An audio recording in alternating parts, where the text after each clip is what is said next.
Y aura-t-il 2 nouveaux réacteurs nucléaires à la centrale de Penly? C'est du moins ce que souhaite le président de la région Normandie. Hervé Morin l'a demandé officiellement la semaine dernière au patron d'EDF, avant d'évoquer le sujet sur les réseaux sociaux. En 2007, le projet était déjà sur la table, mais la crise de 2008 avait stoppé net le développement du programme. Pour le PDG de l'électricien français, le site normand a gardé toutes ses chances et cette candidature est totalement recevable. Les atouts de Penly étaient là en 2007, ils sont toujours là en 2019 et en 2020, donc le moment venu, la décision sera prise et je pense que les Normands ont de fortes raisons d'être optimistes. La disponibilité des terrains, des raccordements, ça va jouer un rôle important.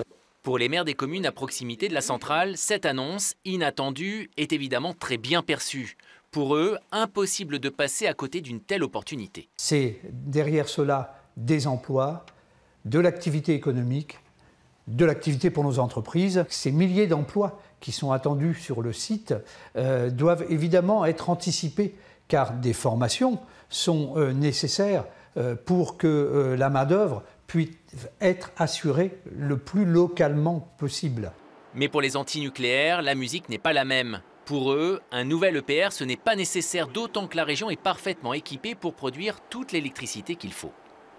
C'est une hérésie, d'autant plus qu'il y a un potentiel hydrolien, donc des éoliennes sous-marines, entre la Bretagne et le Cotentin, équivalent à l'équivalent de 2 EPR, à savoir 3000 MW.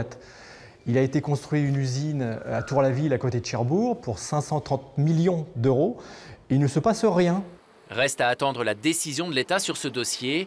Elle devrait être connue courant 2021. Si elle est positive, le chantier pourrait débuter 2 ans plus tard.